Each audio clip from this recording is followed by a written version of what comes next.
terrifying moment when a massive 160-pound scarred guard dog suddenly lunges, jaws wide, ready to tear out the throat of an innocent woman right in the middle of a glamorous charity gala. All because a single glass of sparkling cider accidentally spilled onto his owner's tailored suit. Can you imagine it? A starving, trembling woman kneeling on broken glass and spilled blood, begging for forgiveness. When the beast pins her down, razor-sharp fangs hovering inches from her neck, hot breath washing over her face. But what's even more chilling isn't the death that seems seconds away. It's the instant the dog stops growling, lowers his massive head, and gently rests it on her chest, as if he's just found the one person on earth who can finally calm the nightmare inside him. And the man standing there, the mysterious kingpin known as Seattle's Ghost, the one who controls the ports and underground casinos, feels his heart shatter for the first time in his life, over a woman whose name he doesn't even know yet. Is this the beginning of a destined love story, or the opening of a door straight to hell that neither of them can ever escape? Stay with me, because this story will grip you and refuse to let go. Before we dive into this chilling and mysterious story, please remember to subscribe to the channel Alex Truths and like this video. Every subscription, like, and share from you is a huge spiritual gift and an incredibly profound source of motivation for the channel's growth, so we can continue bringing wonderful videos every day to everyone. There would be no greater joy than receiving your love and support through the comments you leave right below this video. Comments sharing your emotions, or telling us which province or city you're living and working in while listening to this story. All right, let's continue together and immerse ourselves in this amazing, captivating story that's filled with deep emotions. My name is Mia Harper, and by October of the year 2025, I had forgotten what it felt like to be warm. The Seattle rain never stopped. It seeped through the thin cardboard roof of the makeshift shelter under the Alaskan Way Viaduct, chilling me to the bone every single night. I was 28 years old, but hunger had carved hollows under my eyes, and my clothes, threadbare jeans and a hoodie 2 sizes too big from a church donation bin, hung loose on my malnourished frame. My mother's cancer treatments had drained every last dollar, leaving me sleeping on cold concrete, skipping meals to send whatever spare change I could scrape together from odd jobs. Some nights, the wind off Puget Sound whipped so fiercely that I curled into a ball, numb and dizzy, wondering if this was how it ended. Alone, powerless, forgotten. That evening in early October, I dragged myself to the Rainier Valley Community Center. They were hosting a big charity gala for at-risk youth, and volunteers like me could earn a little cash serving drinks or clearing tables. I needed it desperately. The hospital had sent another overdue notice for Mom's bills. My hands shook as I tied on a borrowed black apron over my worn sneakers. The center had been transformed, crystal chandeliers sparkling, tables draped in white linen, the air filled with the scent of catered salmon and fresh flowers. It was a world I didn't belong in, but I kept my head down, polite and timid, murmuring, "Excuse me," as I navigated the crowd of wealthy donors in designer suits and gowns. That's when I first saw him, Alexander Reed, the man everyone whispered about. He was the host, the mysterious benefactor whose foundation funded half the youth programs in Seattle. Fair-skinned, tall, with sharp features and piercing blue eyes that seemed to see through everything, he moved like he owned the room. And in a way, he did. Whispers called him the Ghost, a powerful figure who controlled ports and casinos, though no one said it aloud. By his side, never more than a few feet away, was Baron, a massive jet-black Kangal Shepherd dog, 160 pounds of pure muscle and menace. His scars peeked from under his sleek coat, and his amber eyes scanned the room like a predator. Grown men stepped aside when Baron growled low. Even Alexander's security team gave the dog wide berth. I was carrying a tray of sparkling cider flutes when it happened. A loud, drunk donor in an expensive tuxedo stumbled backward, laughing at some joke, and crashed into me. The tray tipped. Glasses shattered on the polished floor, cider splashing everywhere, including across Alexander Reed's tailored Italian suit. Time froze. My heart pounded in terror. I dropped to my knees, stammering apologies, my voice soft and trembling. "I'm so sorry, sir. I'll clean it right away." But Baron exploded forward. A deep, thunderous growl ripped from his throat as he lunged, pinning me to the ground in a blur of black fur and fangs. His massive paws pressed my shoulders down. Hot breath washed over my face. The room gasped. I couldn't breathe. Fear, shock, disorientation crashed over me like a wave. The world spun. Numbness spread through my limbs. This was it.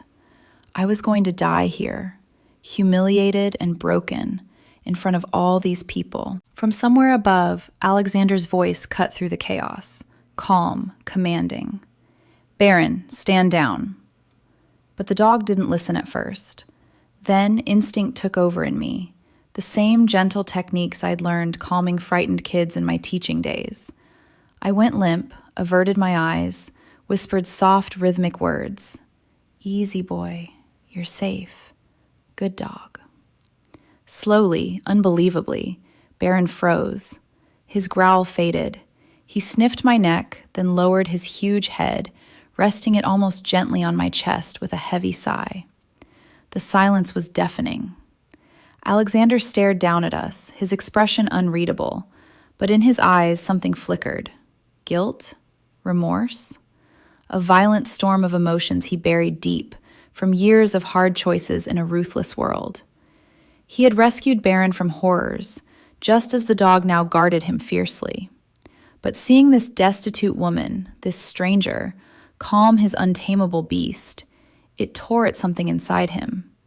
As security helped me up, my legs wobbling, dizziness making the room tilt, Alexander stepped closer. His voice was low, intense. "Who are you?" I could only whisper my name, tears stinging my eyes from the shock and humiliation. Poverty had stripped me bare, and now this. Yet in his gaze, for the first time in years, I saw not pity, but a fierce, overwhelming surge of protectiveness. It confused me, terrified me, and stirred a tiny, guarded curiosity deep in my numb heart. Outside, later that night, as I walked the rainy streets toward my shelter, a black SUV pulled up.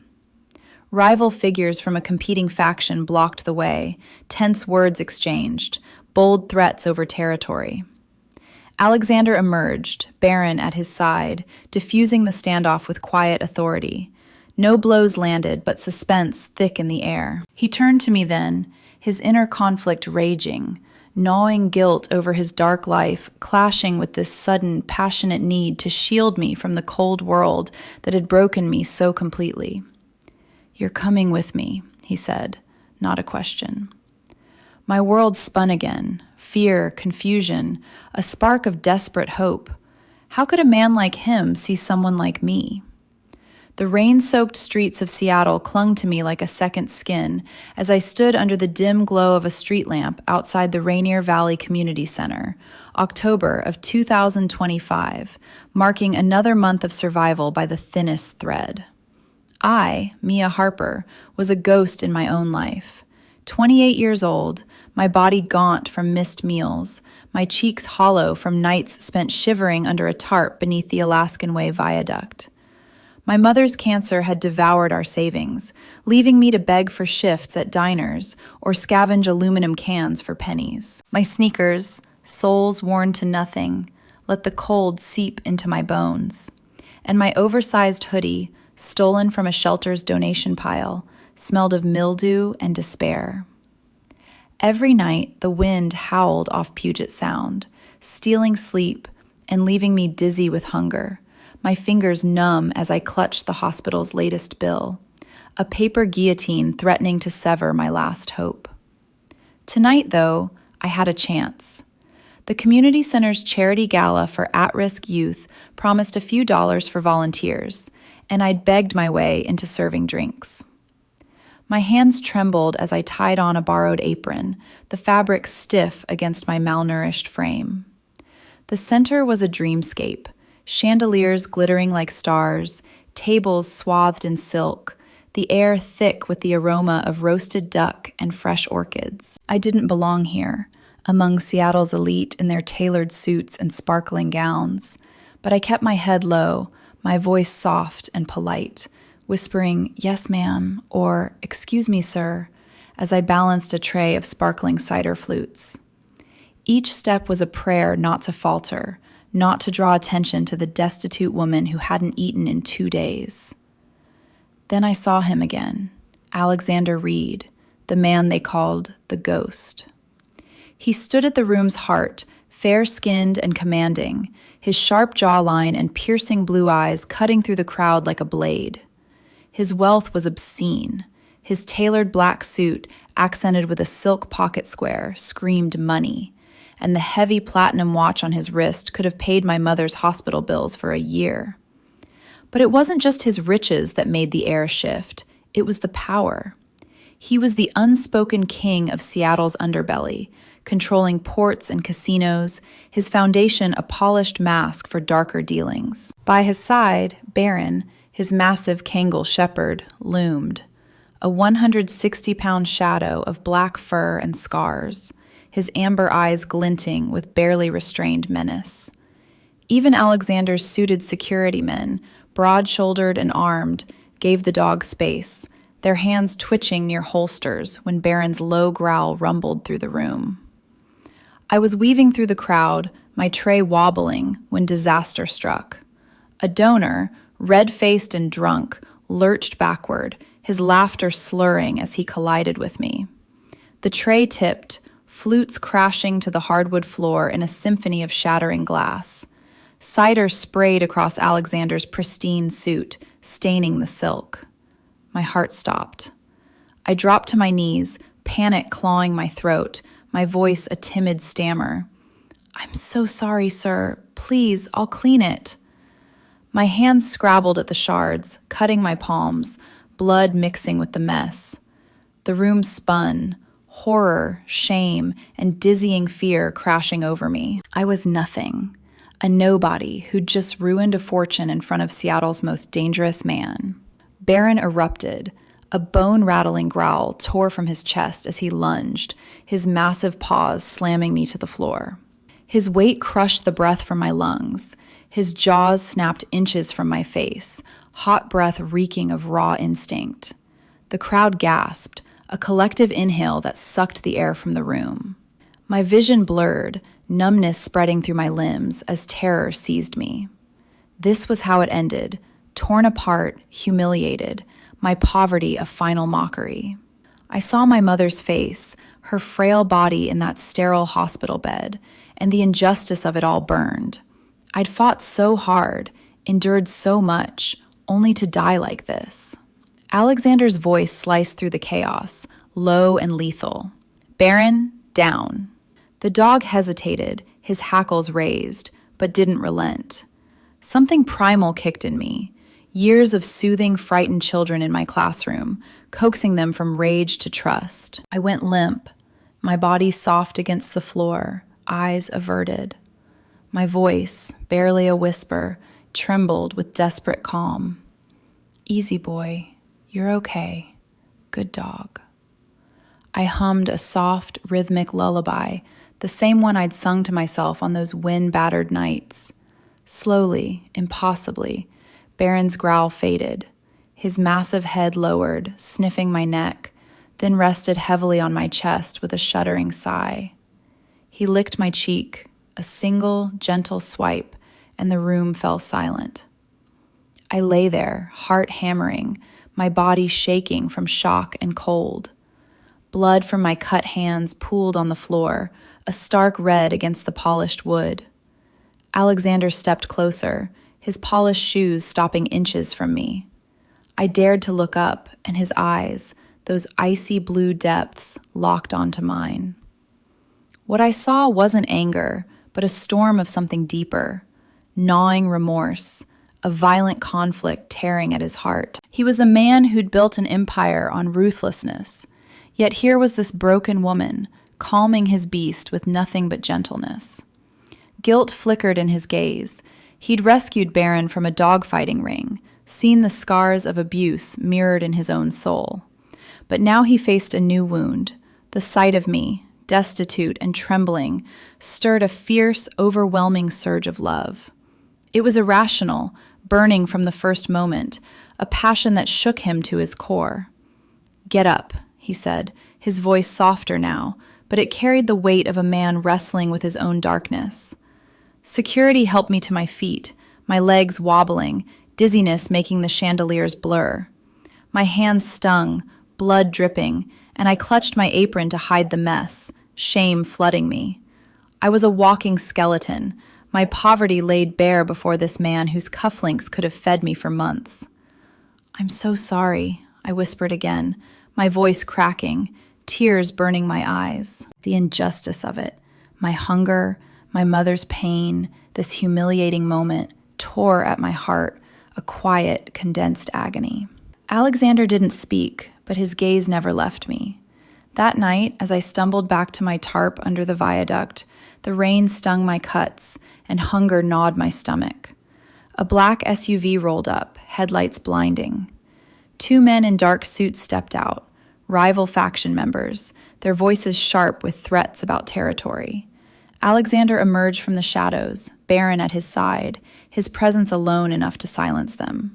No fists flew, but the tension was a blade's edge, their words a dance of power and menace.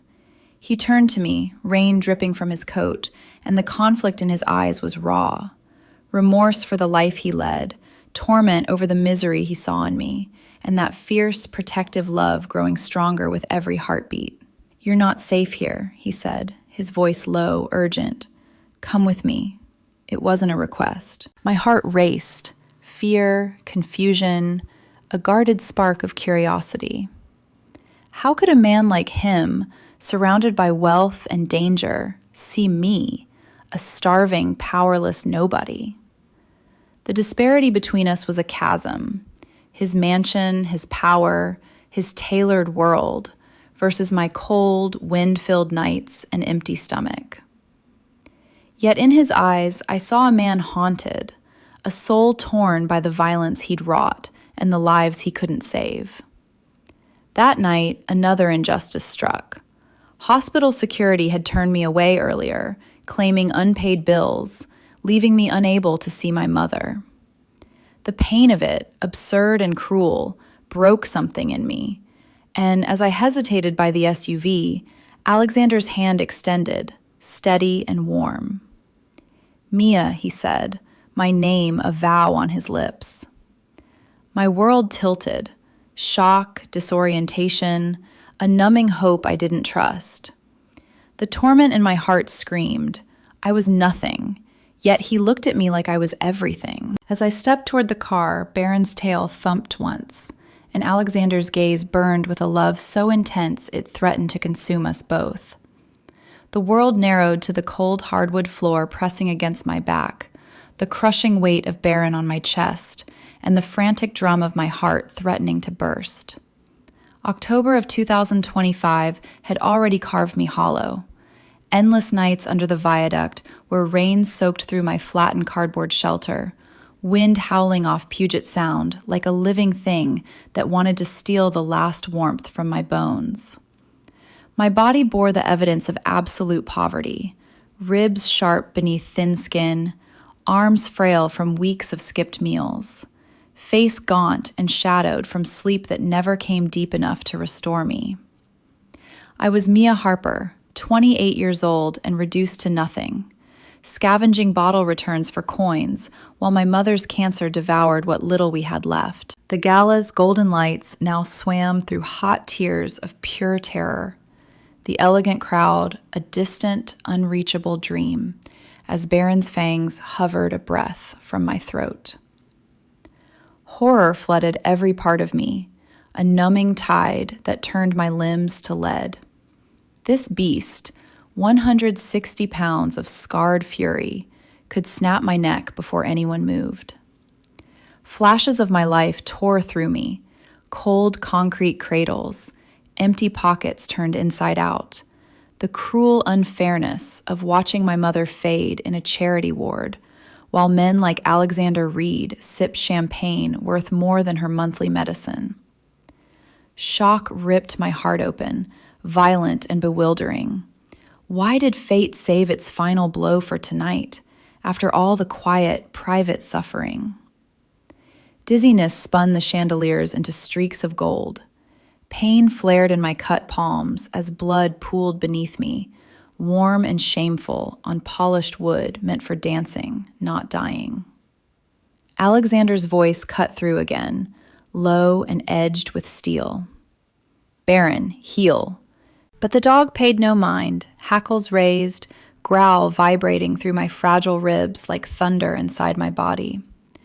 The room held its collective breath, guests frozen in silk and diamonds, security hands twitching near concealed weapons, the chasm between their world and mine a mockery too cruel to bear.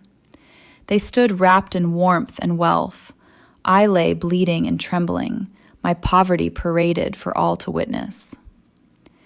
Then a desperate spark ignited within me, the same instinct I'd used 1,000 times to calm terrified children in overcrowded classrooms with too few supplies and too many broken homes.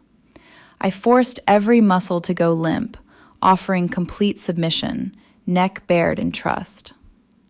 My voice emerged barely audible, soft and timid, threaded with the polite calm I used when speaking to anyone older or stronger.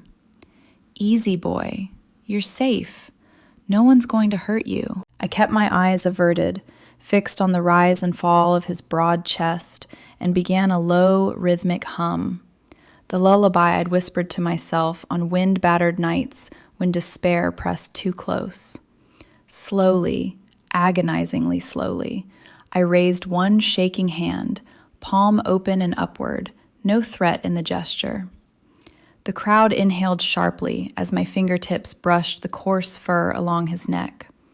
Alexander moved forward half a step, his fair-skinned face tight with torment, gnawing remorse for the violent life that had shaped both him and his dog, violent inner conflict as he braced to lose the one creature who had never judged him.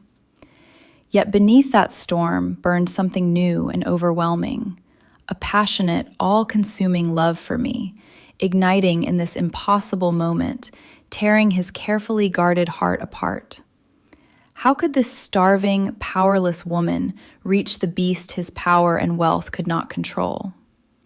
Baron's growl stuttered, then faded, his massive head tilted, amber eyes flickering with uncertainty. He sniffed my wrist, then my neck, drawing my scent deep as though trying to understand the gentleness offered. The iron tension in his body loosened, his paws eased their crushing pressure. With a long, shuddering exhale that seemed to carry years of pain, he lowered his blocky head and rested it gently on my chest. One broad tongue swiped across my cheek, tasting salt tears, and then, to the stunned silence of the entire gala, he simply lay down beside me, chin on my arm, tail giving a single heavy thump against the floor. Absolute quiet enveloped the hall, broken only by the distant clatter of a dropped champagne flute. The opulence around us intensified my humiliation. Crystal sparkling overhead, tables laden with untouched delicacies, guests in gowns that cost more than I could earn in years, all staring at the destitute woman in rags who had somehow tamed Seattle's most feared guardian. I remained frozen beneath Baron's warmth, numbness receding into dizzying confusion. My heart tore wider, fear battling guarded wonder, suspicion wrestling with a fragile spark of hope. Who was this dog, scarred like me? Who was this man whose wealth surrounded him like armor, yet whose eyes now held such raw upheaval? Alexander knelt beside us, his expensive suit brushing spilled cider without care, blue eyes locked on mine with an intensity that stole what little breath I had left. The love there was unmistakable, fierce, burning, passionate from the very first heartbeat, a surge that threatened to consume him. Inner torment twisted his features, remorse for the blood on his hands, guilt for the empire built on shadows, now violently overturned by this frail woman who mirrored his own buried wounds, yet offered light instead of judgment. "How did you," he whispered, voice rough with emotion he rarely allowed.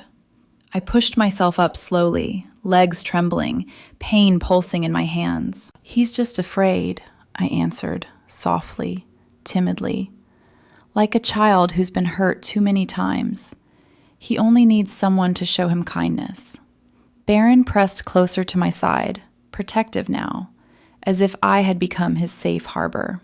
Alexander reached out, pausing before gently clasping my bleeding hand with a silk handkerchief worth more than any meal I'd eaten in months.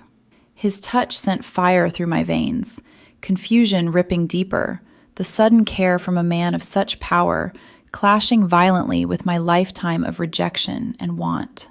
The wealth displayed around us mocked me mercilessly, his platinum watch catching light, the gala's extravagance highlighting my ragged hoodie and empty stomach. As staff began clearing glass, another cruel injustice landed. The coordinator returned, face pinched. "Miss Harper, you're dismissed. We can't risk further disruptions. No pay for the night, no mercy for an accident beyond my control." Tears burned fresh. The unfairness struck like a physical blow, numbing my soul. Alexander rose in one fluid motion, presence commanding instant silence. "She stays," he said quietly, but the words carried absolute authority. The coordinator retreated without another sound. Later, when the gala ended and guests departed into waiting limousines, I slipped out into the relentless rain, dizziness forcing me to lean against brick walls. Cold wind whipped my thin frame. Hunger clawed sharper than ever. Headlights cut the dark, an SUV blocked by 3 men from a rival faction, voices raised in bold threats over territory disputes. Tension crackled like electricity, words sharp and menacing. No blows exchanged, but danger thick in the air. Alexander emerged, Baron at heel, diffusing the confrontation with calm, lethal authority. He saw me huddled in shadows, shivering uncontrollably. Striding through the rain, he removed his tailored overcoat, warm, impossibly soft cashmere, and draped it around my shoulders, enveloping my malnourished body in luxury I had no right to feel. "You reached him when no one else could," he said, voice thick with wonder and something deeper. His hand lingered at my neck, thumb brushing damp skin, the passionate love in his eyes now blazing openly. My heart tore violently, suspicion screaming he wanted something I couldn't give, fear battling desperate curiosity, the sudden warmth of his coat against my endless cold nights threatening to shatter what little composure remained.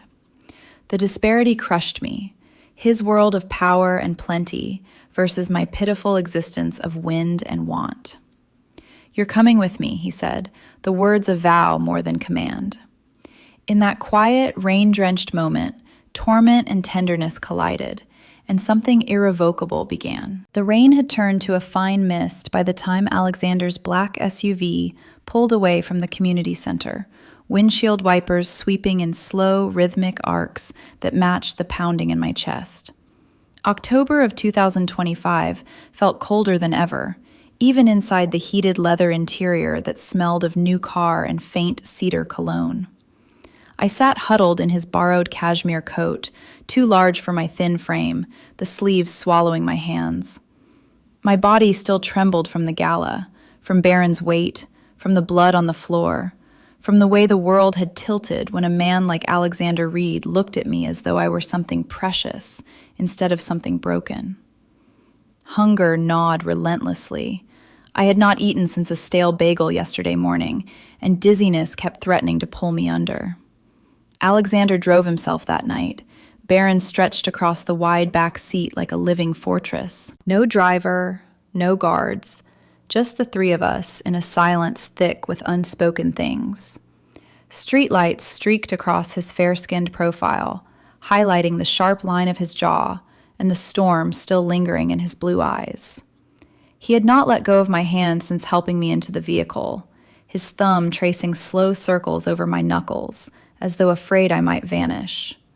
The touch sent fire through my veins, confusing and terrifying, because men like him did not hold women like me. Women like me slept under bridges, counted nickels for bus fare, and watched their mothers waste away for lack of money. "Where are we going?" I asked at last, my voice soft and timid, barely above the engine's low hum. "My home," he answered simply, glancing over. "You're not going back to that viaduct tonight, or any night." Fear spiked sharp in my chest, mingling with guarded curiosity. "Sir, Mr. Reed, I can't just—" "Alexander," he corrected gently, but there was steel beneath it. "And you can. You will." The SUV turned onto a private road along Lake Washington, gates swinging open at our approach, wrought iron topped with subtle security cameras, the kind that cost more than most people's yearly rent. The driveway wound through manicured grounds lit by soft landscape lighting, past fountains and evergreen trees that whispered in the wind. Then the house appeared, a modern fortress of glass and stone, 3 stories rising against the dark water, windows glowing warm gold.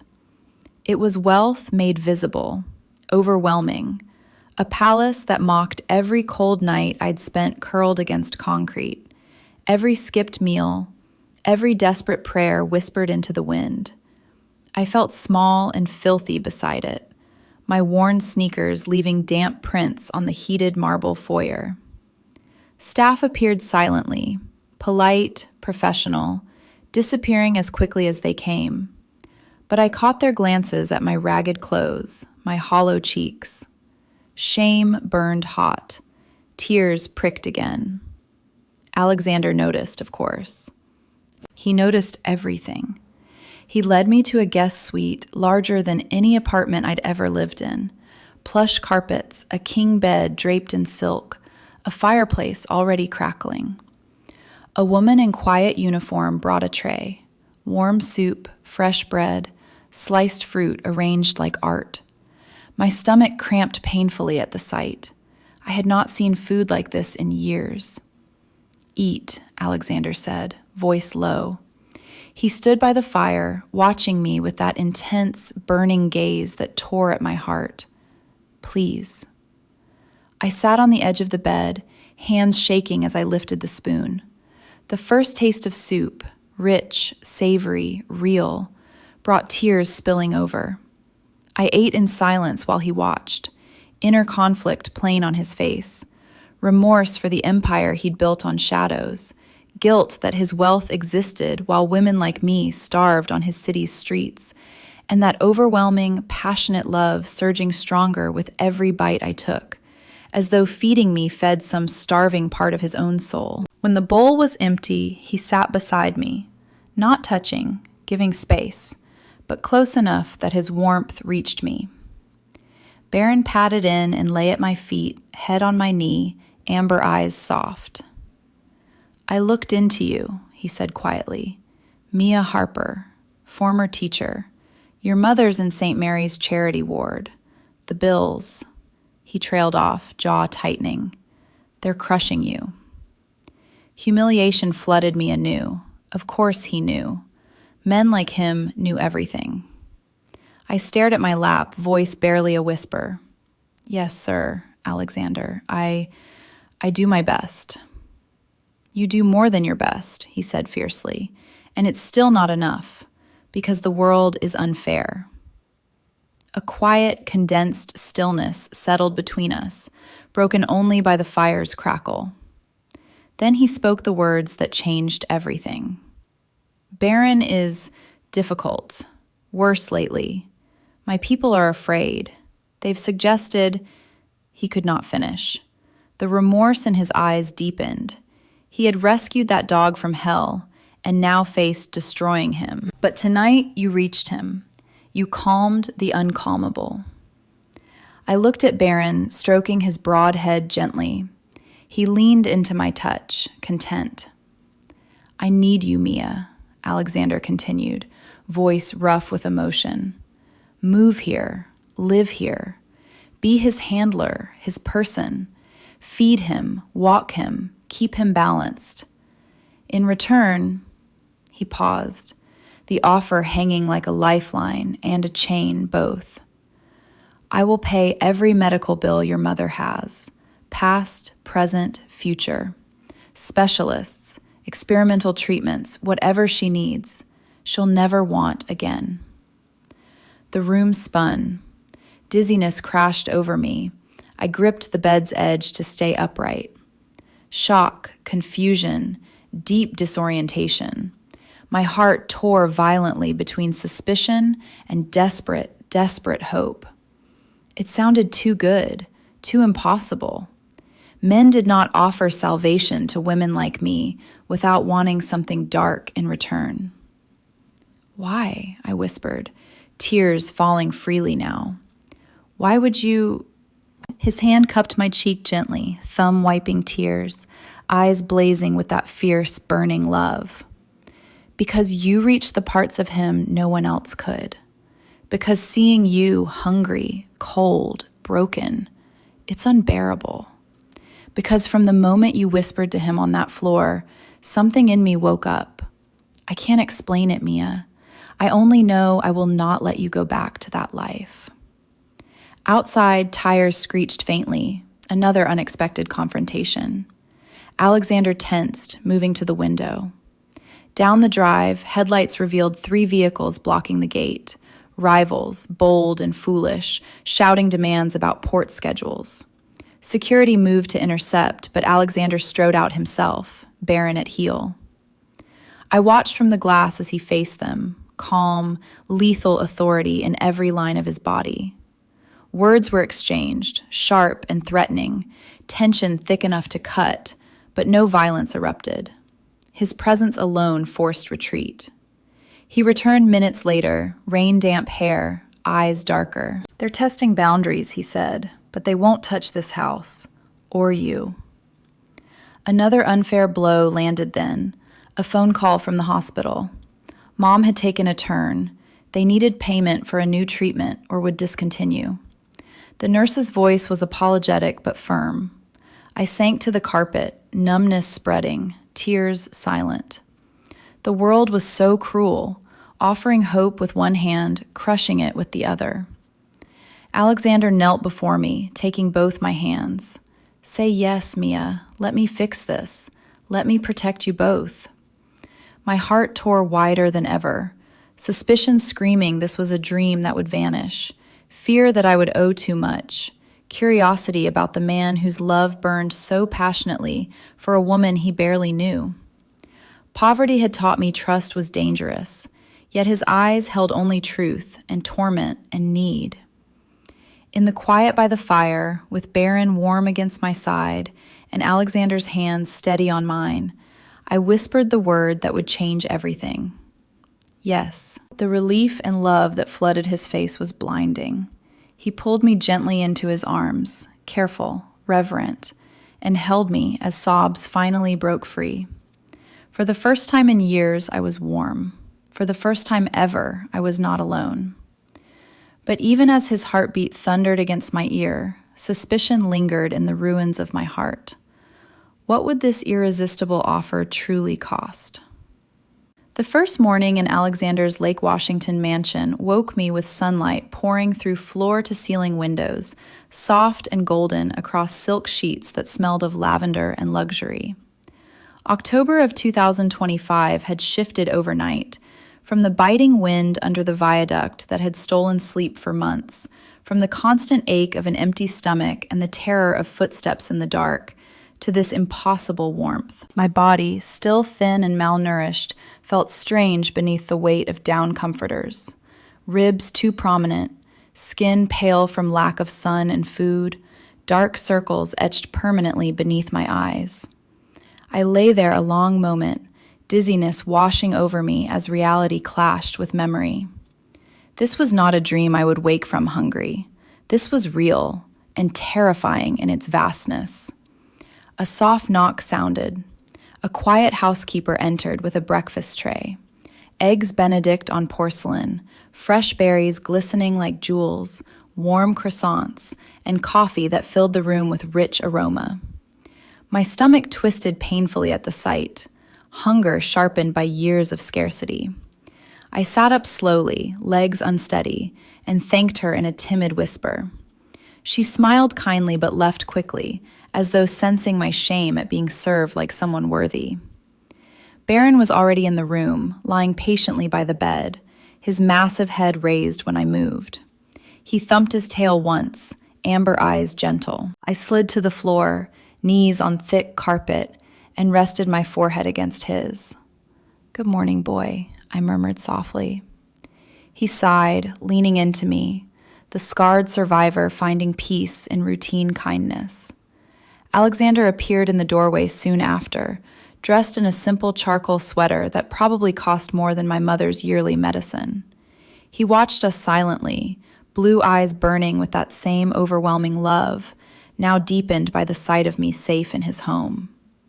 Inner torment twisted his features, gnawing remorse for the violent world he commanded, guilt that his wealth had existed untouched while I suffered so close by, and a violent emotional conflict as passion warred with fear of hurting me further. "You slept," he said, voice low and relieved. "A little," I admitted timidly. Truth was, nightmares of cold wind and hospital bills had jerked me awake several times, but the bed had been too soft, the room too warm, to fully believe the danger was gone. He entered, sitting on the edge of the bed, close enough that I felt his warmth. "Your mother has been moved to a private suite. Best oncologist in the Northwest is reviewing her case today. Everything is covered." Tears welled instantly. The relief was a physical pain, my heart tearing between gratitude and suspicion. "Thank you," I whispered, voice cracking. I don't know how to repay." "You don't," he cut in, gently but firmly. "You help Baron, that's all." Days blurred into a careful routine. Mornings, walking Baron on the vast grounds, acres of manicured lawn rolling to the lake, paths lined with evergreens whispering in the breeze. I established gentle structure, hand-feeding him premium meals to build trust, slow leash walks with soft corrections, quiet time just sitting together. Baron transformed before my eyes, tension easing from his massive frame, tail wags growing frequent, eyes softer. He began seeking me out, resting his head on my lap during quiet afternoons in the sunroom. Alexander was often there, watching from a distance at first, reading reports on a tablet, pretending not to notice, but his gaze always returned to me. The wealth surrounding us intensified daily, staff anticipating every need, fresh flowers delivered, a wardrobe quietly filled with clothes in my size, simple but fine fabrics that felt like silk against my skin after years of rough, donation bin hand-me-downs. The contrast humiliated me. I caught my reflection once, gaunt, small, drowning in luxury, and turned away in shame. Yet in quiet moments, curiosity grew. Alexander began joining the walks, Baron between us like a bridge. He spoke little of his world, but I saw glimpses, late-night calls handled in clipped tones, security briefings in his study, the way men deferred to him instantly. One afternoon, rivals appeared unexpectedly at the gates. 3 SUVs, men stepping out with bold posture, demanding discussions about shipping lanes. Alexander met them on the driveway, Baron growling low, security flanking but unnecessary. Words were sharp, threats veiled, tension crackling like storm air, but his calm authority forced retreat without a hand raised. He returned to me on the terrace, jaw tight, remorse flickering as he saw my wide-eyed fear. "I'm sorry you saw that," he said quietly. "It's your life," I answered softly, guarded. But inside, my heart tore, fear of his darkness clashing with the passionate protection he offered. Evenings brought more unfair blows. A letter forwarded from my old address. Eviction notice for a storage unit holding Mom's few belongings. Payment overdue. Another call from the hospital social worker, confused by the sudden private funding, but warning that without verified guardianship, decisions might be delayed. Each injustice struck like salt in wounds, numbness spreading as tears fell silently. Alexander handled them swiftly, payments made, lawyers dispatched, but the reminders of my powerlessness lingered, tearing at my soul. One stormy evening, thunder rolling off the lake, Baron grew anxious, pacing, whining. I sat on the solarium floor, back against glass, coaxing him with soft words and gentle touch, until he settled beside me, head in my lap. Alexander entered, rain-damp from handling yet another tense street confrontation downtown. Rivals blocking a warehouse, bold words exchanged under streetlights. He paused in the doorway, watching us, inner conflict raw. Remorse for dragging this gentle woman into his dangerous world, guilt that his love might endanger her, passion burning brighter with every glimpse of her kindness. He joined us on the floor, careful not to crowd. "You heal him," he said quietly. "How?" "Patience," I whispered. "Consistency. Seeing the hurt beneath the anger." His eyes met mine, storm meeting storm. "And what do you see in me?" The question hung in the quiet, condensed stillness. My heart tore violently, suspicion that he wanted more than gratitude, fear of the intensity in his gaze, desperate curiosity about the man who had pulled me from misery, yet carried his own shadows. "I see someone who rescues broken things," I said timidly, "and hates that they're broken in the first place." A raw sound escaped him. He reached out slowly, giving me time to pull away, then cupped my cheek with infinite care. "Mia," he breathed, voice thick with emotion. "You've been broken too long." The touch ignited something, confusion, anxiety, a burning spark I dared not name. Tears fell as his thumb brushed them away. In that moment, his love surged overwhelming, passionate and protective, while my own heart fractured between terror of trusting and desperate need to be seen. Outside, thunder crashed. Inside, Baron sighed contentedly between us, and something deeper began to heal, even as hidden truths waited in the shadows, ready to tear us further. Weeks had passed in the mansion's quiet rhythm, yet October of 2025 still clung to the edges of my memory like frost that refused to melt. The nights under the viaduct, wind slicing through my thin hoodie, hunger a constant companion, the cold concrete stealing every bit of warmth, felt both distant and achingly close. My body was slowly filling out from regular meals, but the hollows beneath my eyes remained, reminders of sleep interrupted by fear and want. I was Mia Harper, once a ghost scavenging for survival, now walking manicured paths with Baron at my side, his massive presence a shield I never asked for, but could not imagine losing. That morning dawned crisp and clear, sunlight glinting off Lake Washington, as Alexander suggested a walk along the estate's perimeter. "The grounds are secure," he said, but his eyes held shadows, reports of rival movements, bold encroachments on his ports. He wore a simple dark jacket over tailored clothes, wealth understated yet undeniable, while I pulled on a borrowed coat that still smelled new. Baron trotted between us, leash loose in my hand, his scars catching light as he scanned the tree line. We followed a gravel path through evergreens, the air sharp with pine and water. Alexander walked close, his hand occasionally brushing mine, each touch sending fire through my guarded heart. His love had only intensified, passionate, burning, a constant upheaval in his blue eyes. Yet torment gnawed at him, remorse for the dangers his world brought near me, guilt that his power could not erase my past suffering, violent conflict as he wrestled the need to keep me close against the fear of tainting me further. Conversation flowed softly, me speaking timidly of classroom stories, him sharing rare glimpses of rescuing Baron years ago. Quiet, condensed stillness wrapped us, broken only by birds and Baron's contented huffs. Then the peace shattered. A sharp crack echoed through the trees, not thunder, but something far deadlier. Alexander's head snapped toward the sound, body moving instinctively to shield me. "Down!" he barked, pulling me behind a low stone wall as bark exploded from a nearby trunk. Horror flooded me, cold and numbing. My legs buckled. Dizziness spun the world as another shot kicked dirt near our feet.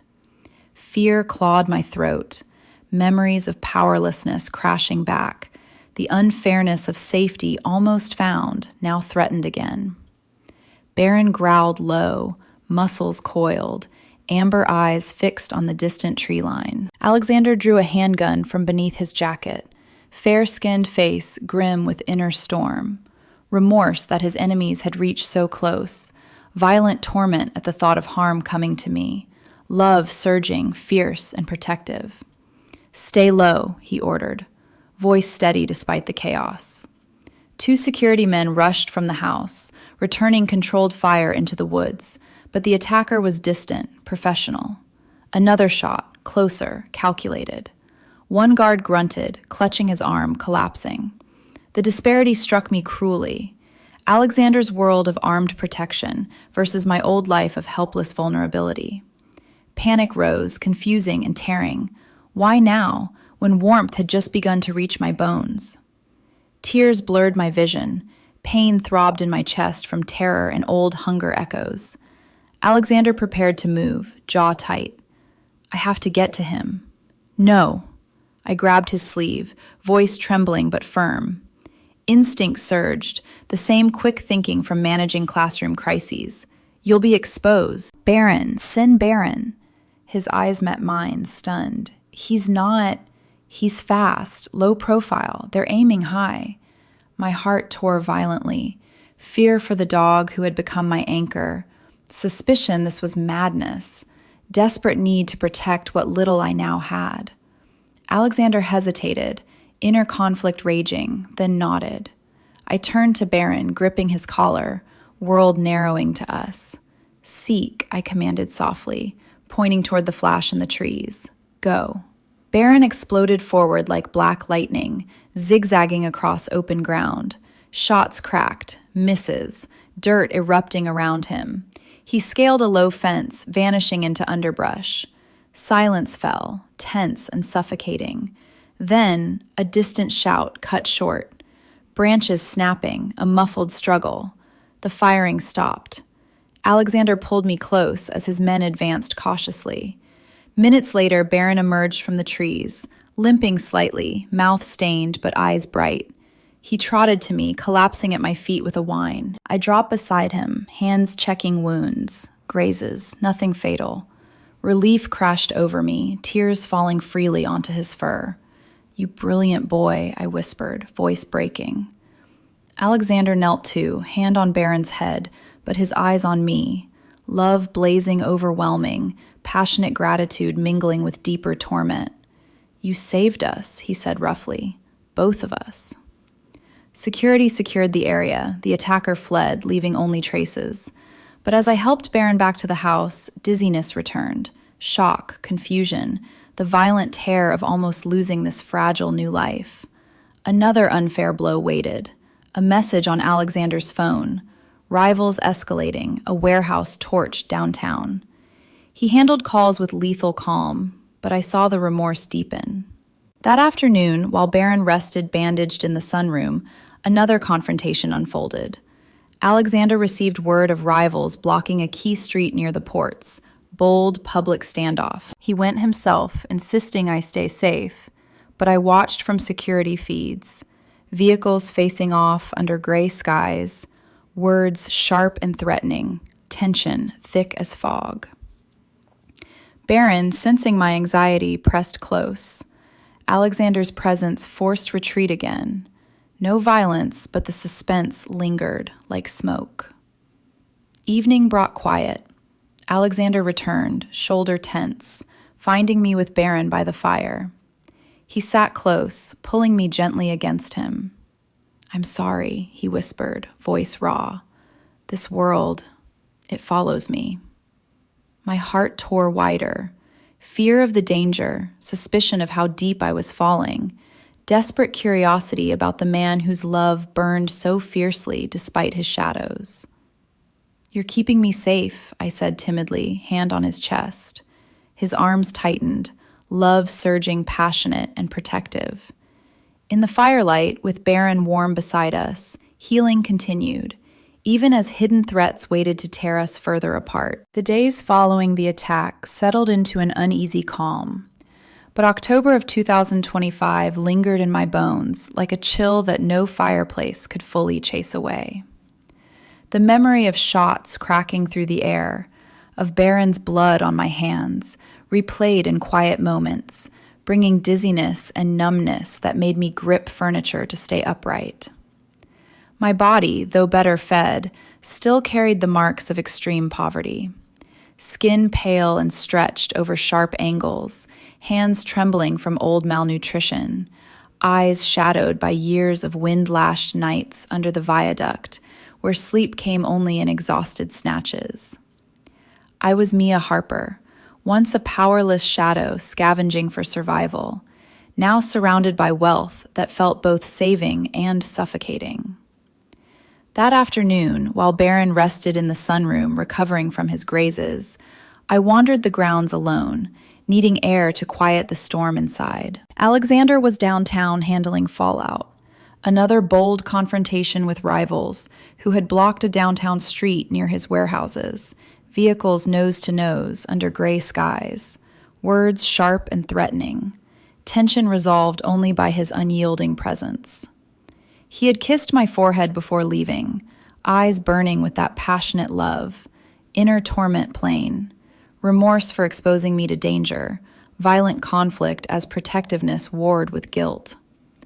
I knelt by a garden bed, absently picking up debris from the attack. A glint caught my eye.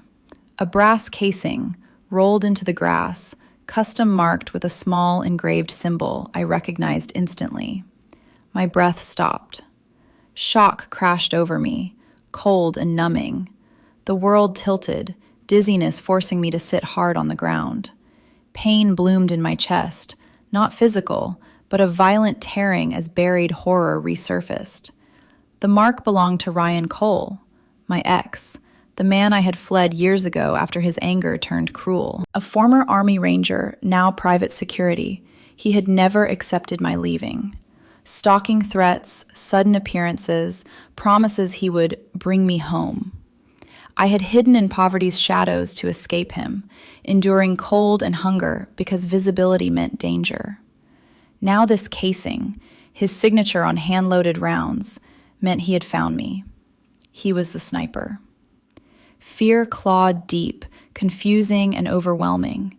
Tears fell silently as injustice struck again. Safety almost grasped, now threatened by the past I thought buried. My heart tore wider, suspicion that Alexander's world had drawn Ryan, desperate anxiety for Baron, for Mom, for this fragile new life. I pocketed the casing, hands shaking, and returned to the house. Alexander was back early, waiting in the solarium with Baron. His fair-skinned face tightened at my expression. "Mia?" We sat by the koi pond indoors, water murmuring softly. Baron pressed against my side, sensing distress. In the quiet, condensed stillness, words tumbled out. Soft at first, timid, then breaking. "Ryan, my ex. He's dangerous. Violent when he doesn't get his way. I ran from him, hid in the streets because he always found me when I had an address. My voice cracked. That casing, it's his mark. He's the one who shot at us. Alexander went very still, inner storm raging, remorse deepening for pulling me into his crosshairs, violent conflict as love surged fiercely protective, guilt that his enemies now mingled with mine. His hand closed over mine, warm and steady. "Why didn't you tell me?" he asked gently. No accusation, only pain. Tears fell faster. Shock and disorientation gripped me. The room blurred. I was ashamed, afraid you'd send me away, afraid he'd hurt you to get to me. He pulled me close, arms careful around my still fragile frame. "He'll never touch you again," he vowed, voice rough with emotion. Love blazed in his eyes, passionate and all-consuming. But the confession was not finished. My heart tore violently, fear, suspicion, desperate need for truth clashing inside. In his embrace, warmth piercing years of cold isolation, I whispered the deeper secret. "There's more." I pulled back slightly, hands trembling on his chest. "I'm pregnant. 4 months. From before I finally escaped Ryan. A brief, terrible moment when he convinced me he had changed. I found out after I left him. I've hidden it. Loose clothes, fear of doctors without money. I didn't know how to tell you." Silence fell, heavy and charged. Alexander's eyes widened, then filled with overwhelming upheaval, shock rippling through, followed by fierce joy and deeper torment. Remorse for my solitary suffering, guilt that wealth had not reached me sooner, love surging, explosive, now not just for me, but for the child I carried. "A baby," he breathed, hand moving reverently to my abdomen, touch feather light. Tears glistened in his own eyes. "Our baby. No, your baby.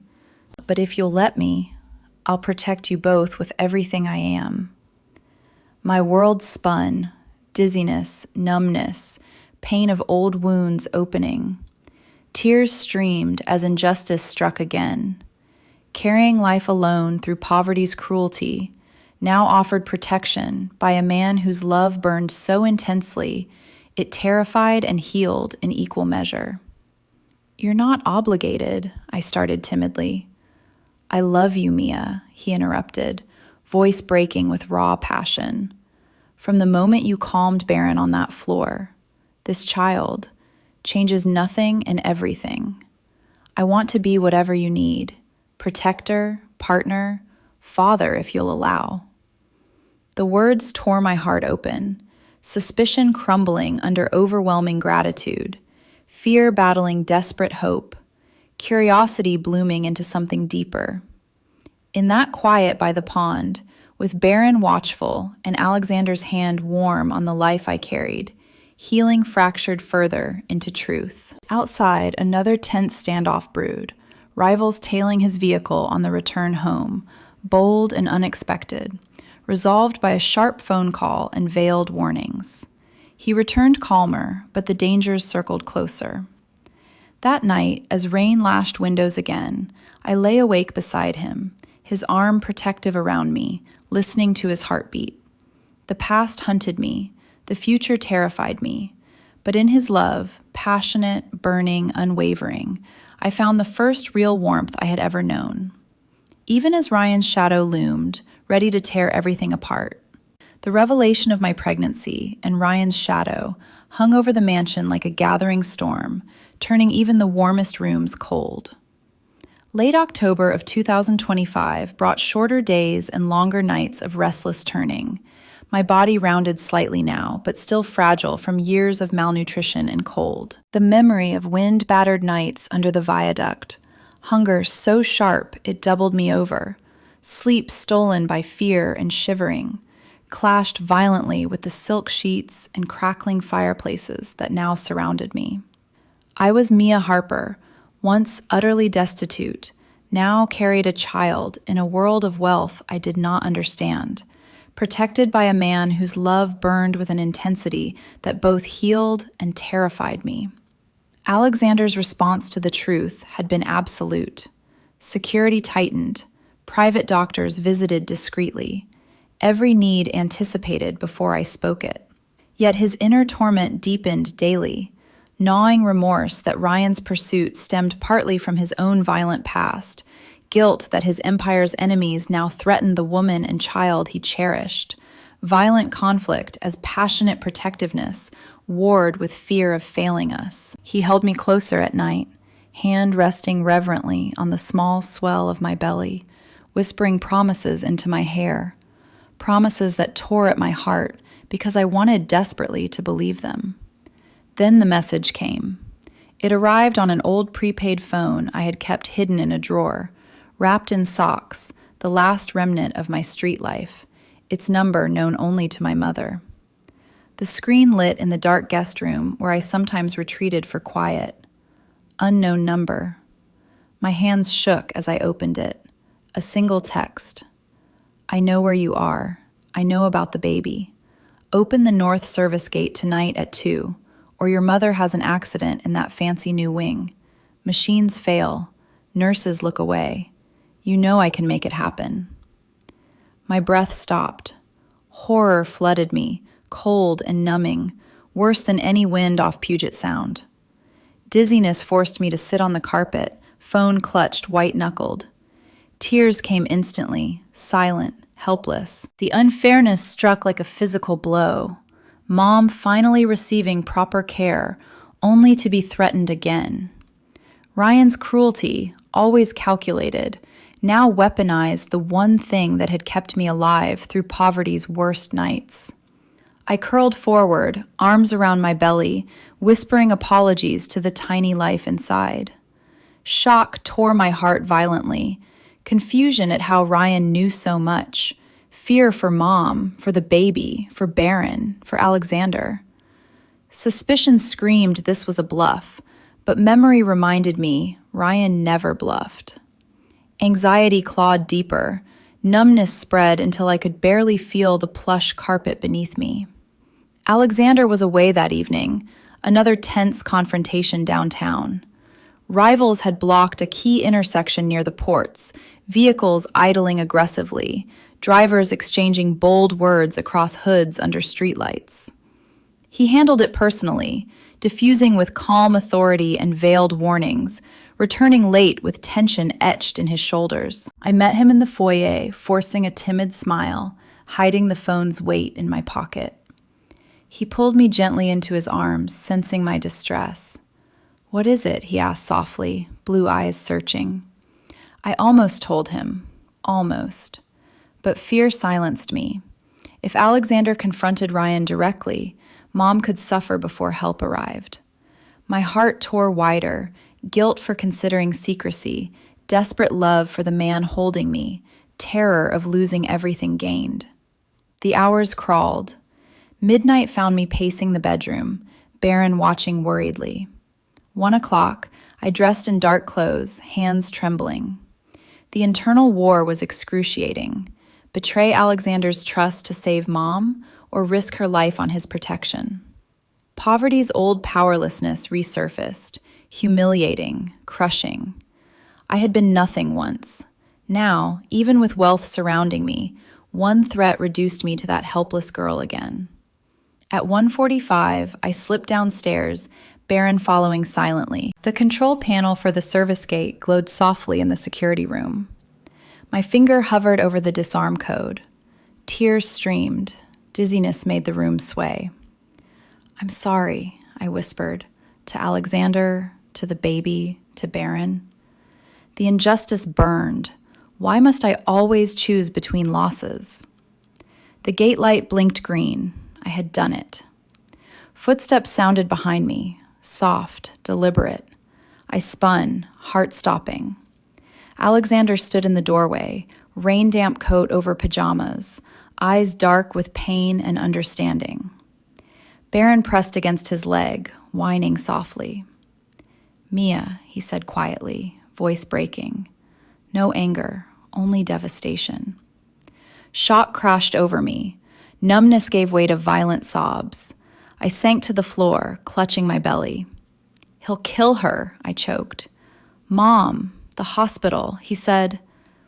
Alexander knelt instantly, pulling me into his arms despite the betrayal. His own heart tore visibly. Remorse for not foreseeing this. Guilt that his love had not shielded me from such choice. Passionate protectiveness surging fiercer than ever. "I know," he whispered against my hair. Security intercepted the message. "We have people at the hospital. Your mother is safe. Move to a secure location tonight." Relief and shame collided, tearing me apart. I was going to let him in. "I'm sorry." He held me tighter, rocking gently. "You were protecting your family. That's who you are. The woman who calms beasts with kindness, who carries life through hell alone. I love you more for it, not less." In that quiet, condensed stillness on the security room floor, with Baron lying protectively across our feet and Alexander's hand on my belly, the storm inside began to quiet. His love, passionate, burning, unwavering, wrapped around my broken places. Outside, rivals prowled closer, but inside, truth bound us deeper, even as Ryan waited in the dark, ready to strike. The security room felt smaller than ever after my near betrayal, the glowing monitors casting cold light on Alexander's face as he held me on the floor. October of 2025 had stripped me bare once more. Memories of wind-lashed nights under the viaduct, hunger that left me dizzy and weak, the humiliating powerlessness of poverty resurfacing like wounds reopened. My body trembled against his, the small swell of pregnancy, a fragile reminder of life carried through despair, now threatened again. Tears soaked his shirt. Shame and relief warred inside me, tearing my heart with violent intensity. Alexander's arms stayed steady, but his inner storm was visible. Remorse for the choices that had led to this moment. Guilt that his love had forced me into such terror. Passionate protectiveness surging fiercer than ever. He stroked my hair, whispering reassurance, until sobs quieted to shudders. "How did you know?" I asked at last, voice soft and timid, barely audible. "Security flagged an incoming signal on an unregistered device," he answered quietly. "We traced the message. Mia, I should have seen Ryan's reach sooner." Another unfair blow landed then, a call from his team. Rivals had escalated again, blocking a major artery into the city with vehicles, bold confrontation under flashing police lights they had somehow delayed. Alexander's jaw tightened. He kissed my forehead and stepped out briefly to direct response from the driveway, his presence and sharp words forcing dispersal without chaos. He returned rain-damp, eyes darker, torment deeper for dragging me deeper into his world. We moved to the kitchen, warm and dimly lit, Baron trailing protectively. Alexander poured tea with hands that trembled slightly. Rare vulnerability in a man of such wealth and power. The opulence mocked my past misery. Marble counters gleaming, fresh herbs in pots, a refrigerator stocked with food I once could only dream of. Yet the disparity only heightened my numbness. "I need the full truth," he said gently, sitting across from me. "Everything about Ryan." In the quiet, condensed stillness, words spilled, soft at first, then breaking. Ryan's charm turning cruel, anger escalating to control. The night I finally fled with nothing but the clothes on my back. Hiding in shelters, then streets, enduring cold and hunger to stay invisible. The brief, regretted reunion that led to this pregnancy. Each memory tore fresh wounds. Dizziness returned as injustice burned. Surviving poverty's cruelty only to face Ryan's again. Alexander listened without interruption, fair-skinned face growing paler, eyes blazing with restrained fury and deeper pain. When I finished, silence stretched, heavy with his inner conflict. Then he spoke the words that shattered everything. Years ago, when I was rising, consolidating control, his voice roughened. There was a rival family pushing hard. A raid went wrong. I gave the order that ended it. Ryan's older brother was among them. He died in the crossfire. Shock crashed over me like ice water. The room spun. Numbness spread until I gripped the table to stay upright. Confusion and horror tore my heart violently. Ryan's vendetta, not just possessive, but rooted in blood debt to Alexander. The man protecting me had unknowingly created my stalker. "You killed his brother?" I whispered, voice trembling. Alexander's eyes filled with raw torment. It was war, but yes, the guilt has lived in me since, and now it touches you, the woman I love, the child. His hand moved to my belly, reverent even through pain. Love surged explosive in his gaze, passionate, burning, now laced with desperate remorse. Tears streamed down my face. The injustice was unbearable. Poverty had hidden me from Ryan. Wealth had drawn Alexander's past into my present. My heart tore wider than ever. Fear that this truth would destroy us. Suspicion that his love carried too much shadow. Desperate need to cling to the only warmth I had known. He slid from his chair, kneeling before me, taking both hands. "I can't change the past," he said, voice breaking. "But I swear on everything I am, I'll end this threat. Not for vengeance, for you, for our future." The word "our" ignited something, confusion giving way to overwhelming surge. In that kitchen light, with Baron pressing close and Alexander's forehead against mine, passion erupted. His kiss came sudden, desperate, lips claiming mine with fierce tenderness, years of restrained longing unleashed. My hands fisted his shirt. Dizziness returned, not from fear, but from intensity of feeling. Tears mixed with kisses, salt and heat, as love, his burning, mine guarded but blooming, collided explosively. We broke apart, breathless, foreheads touching. "I was so afraid you'd send me away," I confessed timidly. "Never," he vowed, voice rough. "You're my heart, Mia. You and this child." Outside, another bold standoff brewed, rivals tailing security vehicles returning from the hospital escort, tense words exchanged at a red light, resolved by Alexander's swift intervention from afar. Danger circled closer, but inside, truth had bound us in fire. In the quiet aftermath, with rain beginning again against windows, Alexander carried me upstairs, Baron following. He laid me in bed, hand never leaving my belly, eyes promising everything. My past misery, the cold nights, empty stomach, powerless tears, felt distant yet achingly real. Now protected by a man torn by his own shadows, yet burning for me, my heart fractured and healed in the same breath.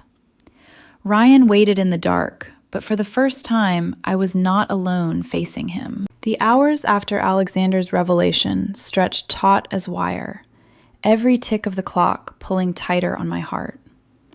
October of 2025 had become a month of revelations that tore me open. First Ryan's pursuit, then the pregnancy confessed. Now the blood debt linking my past tormentor to the man who had become my salvation. The mansion's luxury, warm lights reflecting off polished floors, the faint scent of fresh bread from the kitchen, the soft hum of heating that banished cold forever, felt like mockery against memories of wind slicing through my thin clothes under the viaduct, hunger that left me too weak to stand, nights when tears froze on my cheeks. My body still bore poverty's scars, ribs not yet hidden by softness, hands that trembled from old deprivation, a belly rounding with life I had feared to bring into such a cruel world. Alexander moved with controlled urgency after our explosive kiss, mobilizing security with quiet commands. He set the trap deliberately. The north service gate left vulnerable. Lights dimmed, patrols thinned, just enough to lure Ryan in. His fair-skinned face was granite, but his eyes betrayed the storm. Gnawing remorse that his past actions had painted a target on me and our unborn child. Violent inner conflict as love and vengeance warred. Passionate determination to end the threat without becoming the monster he feared. I stayed close, Baron never leaving my side, his massive warmth a living shield. Anxiety clawed deep.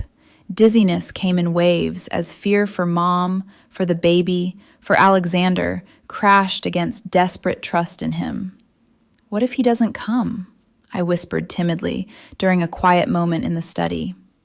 He will, Alexander answered, hand resting protectively on my belly. Men like Ryan can't resist thinking they've won. The wait was agony. Another injustice struck mid-evening, a call from the secure location where Mom had been moved. A minor complication with her treatment, nothing life-threatening, but requiring immediate adjustment. The unfairness burned, her health finally improving, yet still fragile because of Ryan's threats. Tears fell silently as Alexander arranged private transport for specialists, his own guilt deepening. Near midnight, monitors flickered, movement at the gate. Shadows slipped through. Ryan and a small team, tactical gear dark against rain-slick ground. Alexander watched feeds beside me, jaw tight. "Stay here," he ordered softly, kissing me fierce and brief, love blazing in that touch. But as his men moved to intercept, chaos erupted differently. One of Alexander's trusted lieutenants, Marcus, a man who had been with him for years, quiet and loyal, or so we believed, suddenly redirected teams away from the breach point. Communications glitched, positions shifted. On screen, Ryan's group advanced deeper than they should have. Betrayal. Alexander's face went white, inner torment exploding, remorse for trusting wrongly, violent rage at the knife in his back, passionate fear for me and the child now exposed.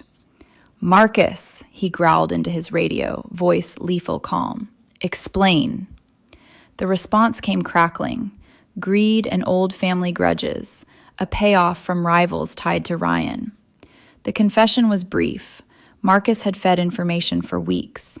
Shock tore through me, numbing and dizzying. The room spun. I gripped Alexander's arm to stay upright. Another unfair blow. Safety almost secured, now shattered from within. Tears streamed as injustice piled higher. Poverty had taught me trust was rare. Now even wealth's protection proved fragile. Alexander acted instantly, redirecting loyal teams, sealing the house. Ryan reached the main terrace doors, weapon raised, eyes fixed on me through glass. Horror flooded cold. My hands flew to my belly as he advanced. Alexander stepped in front, shielding me completely. "Take me if you want," he called, voice steady. "Leave her." Ryan laughed, bitter and broken. "You took my brother. Now I take everything from you." The standoff stretched, tension thick as fog. Baron growled low, muscles coiled. Security closed in from flanks, but Ryan's team covered angles. Then Ryan lunged toward the door, and Alexander moved to meet him. A shot cracked, not from Ryan, but a rival sniper exploiting the chaos. Alexander staggered, hand to shoulder, blood blooming dark on his shirt. He went to one knee, face paling, but eyes locked on me, love fierce even through pain. "No!" The scream tore from my throat. Dizziness crashed. Numbness gave way to violent sobs as I dropped beside him. Baron exploded forward on my whispered command. "Guard!" Pinning Ryan's nearest man without lethal force, massive jaws closing on arm, holding firm. Security swarmed, disarming the intruders. Ryan thrashed, cursing, but loyal men secured him. Marcus was taken separately, betrayal exposed fully. I pressed hands to Alexander's wound, tears falling onto blood. "Stay with me," I begged, voice breaking. Shock and terror tore my heart, fear of losing the man who had pulled me from cold nights into burning love, the father my child now needed. He smiled weakly, hand covering mine on his shoulder, then moving to my belly. "I'm not going anywhere," he whispered, love blazing through pain. "Not when I finally have everything worth living for." Medics arrived swiftly, private, discreet, stabilizing him on sight. As they worked, Ryan was dragged away, eyes defeated. The betrayal within stung deepest, but Alexander's network closed ranks, exposing Marcus's ties, ensuring permanent consequences. In the quiet aftermath, with rain drumming windows and Baron lying protectively across the doorway, Alexander reached for me from the sofa where medics tended him. I curled against his good side, careful, hand on his heart. "You took a bullet for us," I whispered, tears endless. "For you," he corrected softly, voice rough. "Always for you." The wealth surrounding us, medical care instant and expert, security rebuilding stronger, contrasted cruelly with my past helplessness, yet now it served protection. My heart tore and mended in the same breath, horror at the violence, overwhelming love for the man bleeding yet unbroken for me. In that condensed stillness, with his hand on our child and mine on his wound, something unbreakable forged, fierce, passionate, eternal. Ryan was finished, the betrayal purged, but healing, true healing, waited ahead. The weeks following the night of betrayal and blood became a slow unfolding of healing, yet every sunrise in late October of 2025 carried echoes of the violence that had nearly torn everything apart. Alexander's shoulder wound mended under the care of the finest private physicians, but the deeper scars, the remorse for lives affected by his past choices, the gnawing guilt over the betrayal from within his own circle, the violent inner conflict between the man he had been and the one he now longed to become, took longer to quiet. He moved more carefully, spoke more softly, and looked at me with an intensity that grew only fiercer, as though each day proved the miracle of my presence and the child I carried. My own body changed too, the pregnancy advancing, the once sharp angles of malnutrition softening under steady nourishment and rest. Yet the memories of extreme poverty never fully faded. Nights of cold wind slicing through inadequate clothing, hunger that left me dizzy and faint, the humiliating powerlessness of scavenging for scraps while the world passed by. Those shadows lingered in quiet moments, making the mansion's warmth feel both precious and precarious, as if one wrong step could return me to the streets. Ryan was gone, his history of threats and the attempted breach fully documented, authorities taking custody with evidence Alexander's remaining loyal team provided. Marcus, the traitor, faced quiet but permanent consequences, his greed and old grudges exposed. Rival factions, sensing shift, backed away. Bold street confrontations ceased as Alexander deliberately withdrew from the most shadowed parts of his empire, redirecting resources toward legitimate ventures and the youth foundation that had first brought us together. One crisp afternoon, Alexander led me to the estate's cherry orchard, bare branches now, but promising spring blossoms. He carried a small velvet box, eyes nervous in a way I had never seen. Baron trotted beside us, fully healed, tail wagging slow and content. We stopped beneath the largest tree, sunlight filtering through leaves turned gold and red. Alexander knelt, careful of his shoulder, and opened the box to reveal a simple ring, diamond modest but flawless. "Mia Harper," he began, voice thick with emotion. "You came into my life when I believed redemption was impossible. You calmed the beast in Baron, and the one in me. You carried life through suffering I can't fathom, yet offered kindness anyway. I don't deserve you, but I promise, with everything I am, to spend my life trying to be worthy. Will you marry me? Let me love you and this child, not as a savior, but as partner, protector, family? Tears fell before words could. Shock and joy collided, tearing my heart in the sweetest way. Suspicion finally silenced by overwhelming truth. The man who commanded wealth and power knelt humbly before a woman once destitute, proving love transcended every divide of status or past. Yes, I whispered, voice soft and trembling. Yes, Alexander. He rose, sliding the ring on my finger, then pulled me into a kiss that ignited everything restrained until then, passionate, intense, explosive. Lips claimed with years of longing, hands careful on my belly yet fierce in possession, bodies pressed close as if to merge souls. Breath mingled with tears, the world narrowed to us, Baron sitting patiently, tail thumping approval. We married quietly in early spring, beneath those same cherry trees now bursting pink and white. Mom strong enough to attend from her wheelchair, eyes shining with tears of joy. Vows were simple, promises of protection, partnership, growth. Alexander stepped fully into legitimacy. Ports cleaned, foundations expanded, youth programs multiplied, proving wealth could build rather than destroy. Our daughter arrived healthy in summer, tiny hands grasping Alexander's finger as he wept unashamedly.